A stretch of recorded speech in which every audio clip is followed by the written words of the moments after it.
The New York Rangers clearly have some problems as they got shut out the other night again for the fifth time in 7 home games. They are 0-6-1 at home to start the season. Now you might think to yourself, wow, they must be struggling in the standings. But they've actually been unbelievable on the road going 7-1-1. So, what's the problem? Why are they struggling at home? To be honest, I'm not quite sure. But you look at this team, they've never been a particularly good defensive team.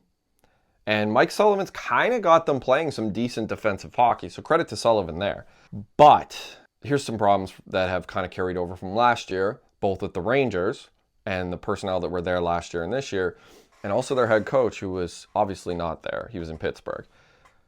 The problems that bothered the Pittsburgh Penguins are the same problems that are currently bothering the New York Rangers, which ironically are no longer bothering the Penguins. Now you might think, is he blaming Mike Sullivan? Sort of. Sullivan can't be the whole blame here. His players are turning pucks over. And that's ultimately not him. He doesn't do that. He's the coach. But 15 turnovers in the Islanders game. It's a lot.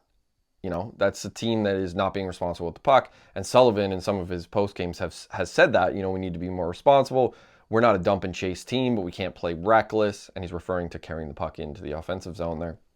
But look at Sullivan has often preached, and this goes back to Pittsburgh, you know, an aggressive forecheck and, you know, puck pursuit and things like that, which can sometimes hurt the creativity of the more creative players. So in New York, that would be like the Panarins and the Zibanejad and guys like that, JT Miller.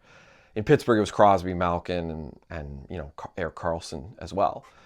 So what exactly is bothering the New York Rangers? This is going to be a tough thing to figure out. I don't think it's any one thing. I think it's actually a combination of things. But to get shut out 5 times in your first 7 home games is an insane stat. And again, I don't think it's all on Sullivan, but I think a lot of the problems that he had in Pittsburgh have carried into New York, and a lot of problems that the Rangers roster had last year have also carried forward, again, with them being somewhat better defensively, which is a credit to the team and to Sullivan, but not exactly sure. Comment below. What are your takes? What do you think's wrong with the New York Rangers?